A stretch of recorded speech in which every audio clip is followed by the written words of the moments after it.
ہوتا ہے سب کے نشانے پر ہم کیوں ہیں؟ میرے عزیزوں، کیا یہ عقل میں آنے والی بات نہیں ہے تمہاری؟ تم سوچتے نہیں اگر ہم کچھ نہیں ہیں تو ذکر اتنا کیوں ہے؟ جو کچھ نہیں ہے اس کا ذکر ہونا ہی نہیں چاہیے۔ ایک طرف تو تم کہتے ہو ان کی تعداد بہت کم ہے، یہ ٹوٹے بکھرے ہوئے ہیں، پنچر پتر نام سے بھی تم پکارتے ہو، لیکن پوری اتنی بڑی میجورٹی قوم کو اگر کسی قوم سے ڈراتے ہو تو ہم ہی ہیں۔ تمہارے پاس ڈرانے کے لیے کوئی اور طاقت نہیں، مسلمانوں کو لے کر ڈراتے ہو۔ میں ایک بات بتاتا ہوں، تمہیں نہیں پتا ہے نوجوانوں تمہارے پاس کیا ہے، کتوں کو ضرور پتا ہے۔ تمہیں نہیں پتا ہے تمہاری قوت کا عالم کیا ہے، اس لیے کہ پرسوں تمہاری صحبت خراب ہوئی، اس وجہ سے تم نے اپنے اسلاف کی تاریخ بھلا دی۔ حقیقت میں تم کس بزرگ کی اور کون سے تمہارے اسلاف تھے جن کے تم اخلاق بن کر کے آج زمین پر چل رہے ہو، تمہیں پتہ ہی نہیں تاریخ، لیکن ان کو ضرور پتا ہے۔ اقبال نے 100 سال پہلے یہ بات کہی تھی، ان کا یہ جو ڈر ہے وہ ایسے ہی نہیں ہے، کچھ بات تو ہے کہ مٹتی نہیں ہستی ہماری، صدیوں رہا ہے دشمن دورے زماں ہمارا، توحید کی امانت سینوں میں ہے ہمارے، آسان نہیں مٹانا نام و نشاں ہمارا، یونان و مصر روما سب مٹ گئے جہاں سے، باقی مگر ہے اب تک نام و نشاں ہمارا۔ نعرہ تکبیر، نعرہ رسالت، مصطفیٰ کے نام سے ہے، ہم ان کے دربار کے غلام ہیں، ہم ان کے دربار کے ادنا خادم ہیں، اور ہمارا سب کچھ اس دربار سے وابستہ، یہی ہماری ویلیو ہے، یہی ہماری حیثیت ہے۔ اور اگر تم اپنا الگ الگ انٹروڈکشن کراؤ گے، تمہاری پیشانیاں گھس جائیں، تمہاری زندگیاں ختم ہو جائیں، تب بھی تمہارا نام خود کے نام سے اگر کوئی کہتا ہے میں اپنی زندگی میں میرے باپ سے، میرے چاچا سے، میرے دادا سے، فلاں سے اتنا بڑا بن گیا، وہ بہت جلدی ختم ہو جاتا ہے، لیکن جو حضور پاک کے قدموں سے عزت پاتا ہے وہ صبح قیامت تک روشن رہتا ہے۔ آبرو ماذا نام ہے مصطفیٰ، ہم سب کی عزت و آبرو مصطفیٰ کے نام سے ہے، اور جس دن تم اس عظیم مقصد کے لیے سیریس ہو گئے، حساس ہو گئے، دوسرے مسئلوں کو چھوڑ دو لیکن میرے نبی کی عزت کا مسئلہ اہم ہے، اس دن یاد رکھنا مولا کریم بھی تمہاری عزت کو نیچے آنے نہیں دے گا۔ تم اس کے حبیب کی عزت کے لیے فکر مند ہو اور مولا کریم تمہاری عزت کو بلند کرے گا۔ ہم نے دیکھا ہے 100 سال بیت گئے، آج بھی ہمارے مجمع میں اعلیٰ حضرت کا نام کیوں لیا جاتا ہے؟ ہاں، ان کا نام کیوں پکارا جاتا ہے؟ ہر جگہ عشق محبت، اعلیٰ حضرت، اعلیٰ حضرت، کیوں؟ ہم میں سے کسی نے دیکھا ہے انہیں؟ ہمارے باپ نے بھی نہیں دیکھا ہوگا۔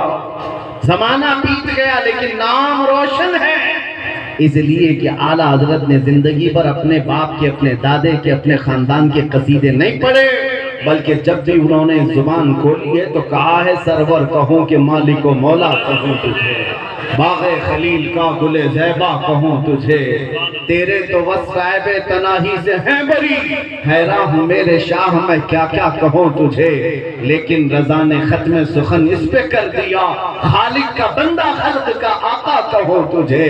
جس اعلیٰ حضرت نے مصطفیٰ کریم کے گن گائے اور ان کے نغمات گائے، رب تعالیٰ نے ان کا نام بھی زندہ رکھا ہے اور کلام بھی زندہ رکھا ہے۔ ایک نقطہ میں بار بار بتاؤں گا، ہم سب کی عزت و آبرو میرے نبی سے وابستہ ہے۔ دنیا میں گھوم پھر کر کے آ جانا، دیکھ کر کے آ جانا، اور جو دوپہر میں ہرا جھنڈا، شام میں نیلا جھنڈا اور رات میں لال جھنڈا لے کر جو گھومتے ہیں پارٹیوں والے، ان کو بھی دیکھ لینا۔ 40 سال جوتیاں اٹھا کر کے خدمت کرنے والے جب بوڑھے ہو گئے تو سائیڈ میں لگا دیے گئے۔ ہم نے دیکھا ہے، آپ کو بھی پتا ہوگا، بعد میں تو نیوز کے پیپر کے کسی کونے میں بھی ان کا نام نہیں۔ 40 سال 45 سال کسی پارٹی کے لیے ورک کر دیا، بڑھاپا آیا تو سائیڈ لگا دیا گیا۔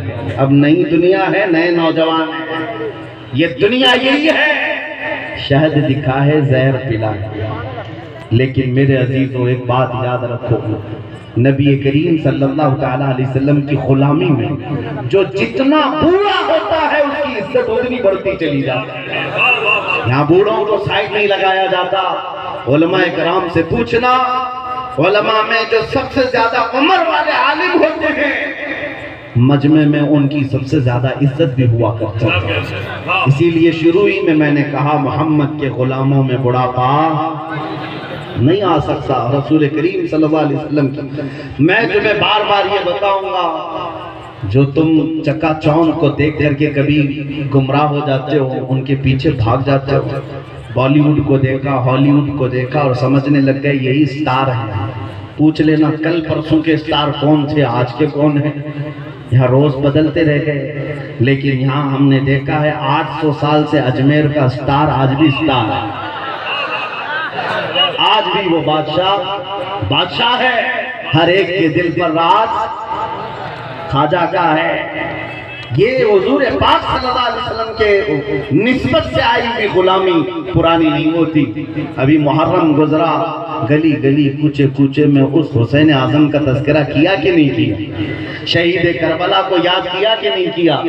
جبکہ تاریخ میں یہ بھی پتہ ہے ان کے گھرانے کے 72 ان کے رفقا سب کو 72 لوگوں کو شہید کر دیا گیا، ٹکڑوں میں بدل دیا گیا، لیکن میرے عزیزو طاغوتی طاقت و قوت کا مالک یزید تھا، باطل قوت پوری اس کے پاس تھی، مال دولت اس کے پاس تھا، سب کچھ تھا، اس نے رسول اللہ کے گھرانے کو کاٹ دیا۔ لیکن جاؤ دمشق کی سرزمین پر ملک شام میں جا کر کسی سے پوچھ لینا یزید کا دربار کہاں ہے، اس کی اولاد کہاں ہے، اس کی ذریت کہاں ہے، اس کا تاج و تخت کہاں ہے، لوگ تم پر ہنسیں گے اور کہیں گے یزید کی نہ ذریت بچی نہ اولاد ہے، نہ تاج ہے نہ تخت ہے نہ سپاہی ہے، وہ تو 3 سال کے بعد مر گیا تھا، اور جہاں قبر اس کی ہے لوگ بتاتے ہیں پورے دمشق کا کوڑا کرکٹ جہاں لا کر دم کیا جاتا ہے، پھینکا جاتا ہے، اس میں کچرے میں کہیں قبر بھی گم ہو گئی۔ یہ ہے وقت کے بادشاہ کا حال۔ اور پھر اللہ توفیق دے تو عراق کی سرزمین کربلا میں بھی چلے آنا اور لوگوں سے پوچھنا، سنا ہے 1400 سال پہلے دنیا بتائے گی ایک سنہری چمکتا ہوا پورا بڑا عالی شان گنبد جو اس قبے کے اوپر ایک سرخ رنگ کا جھنڈا لہرا رہا ہوتا ہے، پورے کربلا سے جہاں سے دیکھو نظر آتا رہتا ہے، وہ جھنڈا لہرا لہرا کر آج بھی دنیا کو بتا رہا ہے شاہ عصر حسین وہی بادشاہ ہے، وہی بادشاہ ہے۔ ایک فلسفہ میں آپ کو بتاتا ہوں،